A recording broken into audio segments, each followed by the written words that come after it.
Hello good morning friends. आप लोग को मैं पिछले वीडियो में binary to decimal, decimal to binary और एडिशन ऑफ बाइनरी नंबर्स में पढ़ा चुका हूं। और अभी के वीडियो में बच्चों हम लोग लॉजिक गेट पढ़ने वाले हैं, जैसे कि मैंने पिछले वीडियो में बताया था। आगे वीडियो में लॉजिक गेट पढ़ने वाले हैं, तो चलिए शुरू करते हैं। देखिए बच्चों, लॉजिक गेट मतलब क्या होता है। लॉजिक गेट अगर एक सरल भाषा में सीखें तो इसको मशीन का दिमाग कहते हैं। मशीन में जो दिमाग यूज़ करते हैं, अभी आप लोग को बताऊंगा आगे कैसे दिमाग कहते हैं इसको। देखिए बच्चों, लॉजिक गेट में को 3 वेज में डिवाइड किया गया है। एक तो बेसिक लॉजिक गेट, और दूसरा यूनिवर्सल लॉजिक गेट, और तीसरा derived logic gate. Derived logic gate जो कि हायर क्लास में पढ़ना पड़ेगा। अब देखिए बच्चों, बेसिक लॉजिक गेट में पहला क्या होता है, और लॉजिक गेट, और दूसरा एंड लॉजिक गेट, और तीसरा नोट लॉजिक गेट। देखिए बच्चों, नोट लॉजिक गेट जो होता है, नोट लॉजिक गेट जो होता है बच्चों, वो इन्वर्टर में यूज करते हैं सब। अब इन्वर्टर तो जानते हैं ना बच्चों, घर में लगा हुआ रहता है। देखिए बच्चों, इन्वर्टर में क्या होता है, जब लाइन आता है तो ऑटोमेटिक इन्वर्टर कट जाता है और वो चार्ज होने लगता है। और जब लाइन जाता है, लाइन कट जाता है, तो वो इन्वर्टर ऑन हो जाता है और सप्लाई उसका शुरू हो जाता है। घर में लाइट वो सप्लाई करने लगता है। देखिए, उसमें नोट गेट ही यूज होते हैं। नोट गेट में क्या होता है बच्चों, अगर हम इनपुट देते हैं तो अगर इनपुट 1 है तो आउटपुट 0 निकलेगा। अगर इनपुट 0 है तो आउटपुट 1 निकलेगा, 1 निकलेगा। अब 1 और 0 बाइनरी नंबर में मैं अच्छी तरह से आप लोग को बता चुका हूं। अगर आप लोग को समझ में नहीं आ रहा तो पिछले वाले वीडियो में एक बार जाके जरूर विजिट करें, ठीक है बच्चों। और यूनिवर्सल लॉजिक गेट का एग्जाम ये क्या होता है, नेंड लॉजिक गेट, और दूसरा नॉर लॉजिक गेट। और डेराइव्ड लॉजिक गेट का एग्जांपल एक्सऑर लॉजिक गेट और एक्स नॉर लॉजिक गेट। अब बच्चों, हम लोग और गेट का डिटेल्ड स्टडी इस वीडियो में करने वाले हैं। देखिए, और गेट किसे कहते हैं। देखिए, कोई सा भी गेट पढ़ने से पहले बच्चों हम लोग को वो क्या है, ये गेट क्या है, व्हाट इज दिस, व्हाट करना पड़ता है, मतलब क्या है ये जानना पड़ता है। और इसका डायग्राम क्या है वो जानना की जरूरत है, और इसका सिंबल क्या है इसकी जरूरत है, और इसका बुलियन एक्सप्रेशन क्या है, मतलब अलजेब्रिक फंक्शन में इसको कैसे फॉर्मुलाइज किया गया है। देखिए, अब एक घर का एग्जांपल लेते हैं। घर के एग्जांपल से क्या होता है, डेली लाइफ के एग्जांपल लेने से क्या होता है, आप लोग के दिमाग में ये चीज फिट हो जाएगा हमेशा हमेशा के लिए। देखिए बच्चों, मान लेते हैं आप लोग के घर में एक पंखा है। अब देखिए, सबको पता है पंखा को चलाने के लिए एक ठंडा तार आवश्यकता होती है और एक गर्म तार की आवश्यकता होती है। अगर लाइन सप्लाई है तो आपका पंखा चलेगा। अब देखिए, हम जो बोले लॉजिक गेट मशीन का दिमाग होता है, तो वो कैसे होता है अब आगे आप लोग को वही बताने जा रहा हूँ। देखिए बच्चों, मान लेते हैं आप लोग इलेक्ट्रिक पोल से, ये इलेक्ट्रिक पोल है, यहाँ से 2 गर्म तार लिए, ठीक है बच्चों, 2 गर्म तार लिए और एक ठंडा तार लिए जो कि पंखा में डायरेक्ट सप्लाई कर दिए। अब ये 2 गर्म तार है, गर्म तार ए और गर्म तार बी, दोनों के बीच में एक और गेट लगा दिए। अब देखिए, और गेट का क्या इंपॉर्टेंस है, और गेट क्यों लगाते हैं, वो सब अभी आपको समझ में आ जाएगा। देखिए बच्चों, और गेट का क्यों लगाते हैं ये देखिए। अगर ये तार में ए में लाइट है और बी में लाइन सप्लाई बंद है, यानी लाइन कटा हुआ है बी तार में, तो आपका और गेट क्या करेगा, ये सप्लाई जो है ऑटोमेटिक ए में यानी पहले वाले लाइन में जोड़ देगा, ठीक है बच्चों।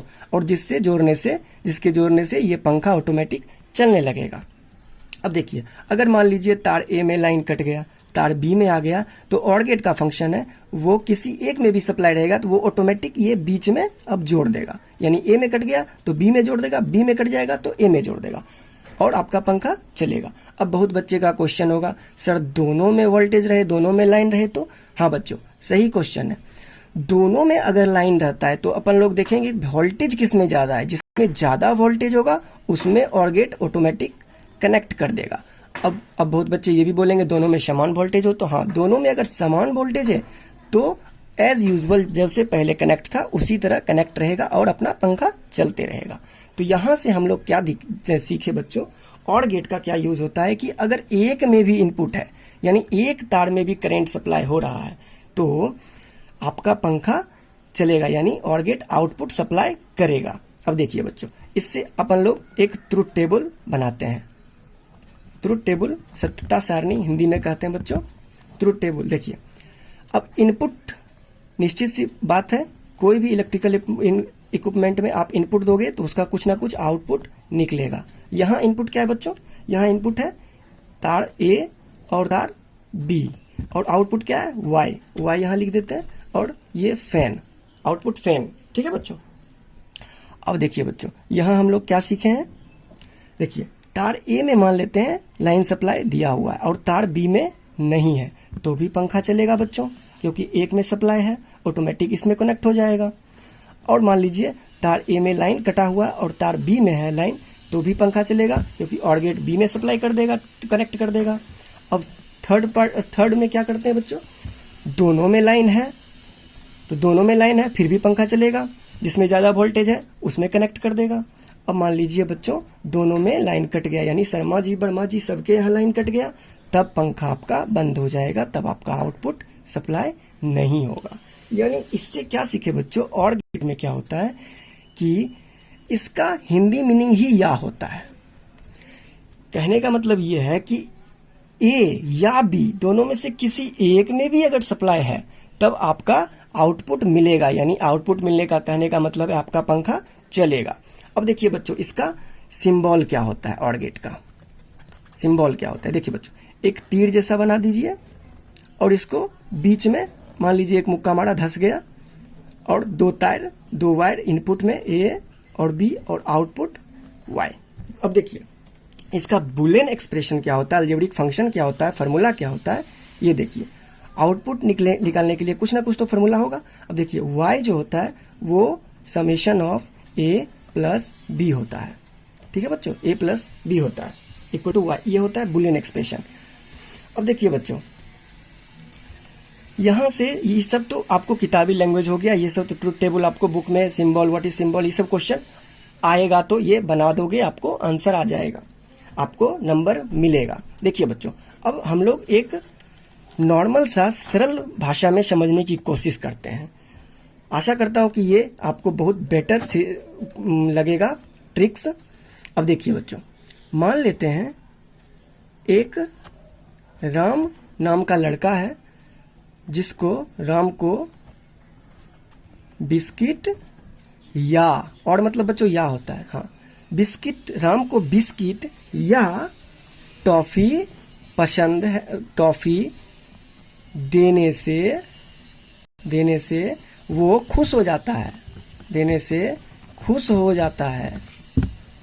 मतलब राम को बिस्कुट दीजिए या टॉफ़ी दीजिए, दोनों में से कोई एक भी रहेगा तो वो खुश हो जाता है। अब बोलेगा कोई भी आदमी इसका ट्रुथ टेबल बनाओ, तो देखिए बिस्कुट और टॉफ़ी इनपुट है और खुश होना क्या है, आउटपुट है। देखिए अब लिखेंगे इनपुट और आउटपुट। अब देखिए बच्चों, इनपुट में क्या है,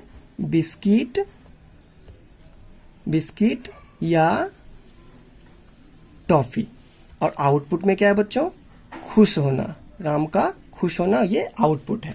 अब देखिए बच्चों, राम को आप एक बिस्किट देते हैं और टॉफ़ी नहीं देते हैं, फिर भी राम खुश है, क्योंकि राम की प्रवृत्ति है कि वो बिस्कुट या टॉफ़ी में कोई एक भी मिल जाएगा तो वो खुश हो जाता है। अब देखिए बच्चों, अब फिर अगली बार क्या किए, उसको बिस्किट नहीं दिए और टॉफ़ी दिए, फिर भी राम खुश हो जाता है क्योंकि उसका प्रवृत्ति है। अब और गेट का तो यही प्रवृत्ति होता है ना बच्चों, कि दोनों में से कोई एक भी इनपुट होगा तो वो आउटपुट देगा। अब देखिए बच्चों, अब दोनों में क्या किए, अब अगली बार में क्या किए, राम को बिस्कुट भी दे दिए और टॉफ़ी भी दे दिए, तब पर भी राम ज़्यादा खुश नहीं होगा। 11 मत लिख देना, खुश मतलब खुशी होता है, यानी वो खुश है। अब अगली बार क्या किए बच्चों, राम को ना टॉफ़ी दिए ना बिस्किट दिए, तो ना बिस्किट दिए ना टॉफी दिए, तो राम मुंह फुला के बैठा हुआ है, यानी आउटपुट नहीं दिया, यानी खुश वो नहीं हुआ। तो इस टोटल एग्जाम्पल के पीछे कारण यही था कि आपको ऑर गेट अच्छी तरह से समझ में आ जाए। तो ऑर गेट में क्या होता है बच्चों, आप किसी भी एक इनपुट को अगर दोगे तो आपको आउटपुट मिलेगा। अब देखिए इस तरह से ऑर गेट आपका कंप्लीट होता है। अब इसमें थोड़े से क्वेश्चन करते हैं, क्योंकि इसका क्वेश्चन जो क्वेश्चन मैं अभी दे रहा हूं वो क्वेश्चन आपको कंपटीशन में भी मिलेगा, यूपीएससी में भी मिलेगा, 12th के ऑब्जेक्टिव में भी जरूर रहेंगे। तो बच्चों स्टार्ट करते हैं क्वेश्चन। देखिए बच्चों, अगर मान लीजिए a बराबर a है, a बराबर a 1 है और b बराबर 0 है और y बराबर 1 है, तो बोलेगा क्वेश्चन में इसका ये किस गेट का एग्जाम्पल है। तो देखिए बच्चों, आप लोग खुद से कर सकते हो। a में 1 है, यानी एक राम को बिस्किट दिया लेकिन टॉफी नहीं दिया, फिर भी राम खुश है, तो ये किसका एग्जाम्पल है बच्चों, और गेट का एग्जाम्पल हो गया ना। क्योंकि और का खूबसूरती क्या होता है, इसमें एक भी इनपुट रहेगा तो आउटपुट मिलेगा। अब देखिए दूसरा एग्जाम्पल लेते हैं।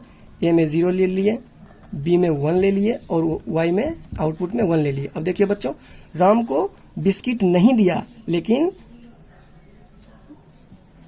टॉफी दिया, फिर भी राम खुश है, यानी राम को दोनों में से कोई एक भी मिलेगा तो राम खुश होगा। यहाँ ये किसका प्रवृत्ति है बच्चों, ये ऑर गेट का प्रवृत्ति है, तो ऑर गेट यहाँ लिख दिए।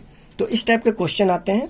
आप लोग थोड़ा सा प्रैक्टिस एक बार अच्छे तरह से जिस तरह पढ़ाया गया आपको उस तरह आप कॉपी में लिख लेते हो तो आपको जिंदगी भर के लिए याद हो जाएगा बच्चों। तो उम्मीद करता हूँ ये वीडियो आपको पसंद आया हो बच्चों। अगर पसंद आया तो लाइक कीजिए, आप कमेंट में हमको ज़रूर बताइए कि आपको वीडियो कैसा लगा। और अगला वीडियो अपन लोग का एंड गेट पे होगा, जो कि इससे भी बेहतर वीडियो बनने वाला है एंड गेट का। तो उस वीडियो को देखने के लिए आप लोग चैनल को सब्सक्राइब करके नोटिफिकेशन बेल दबा देना, ताकि आपको आने वाले नोटिफिकेशन सबसे पहले मिल सके। सो इस वीडियो में इतना ही। Thank you.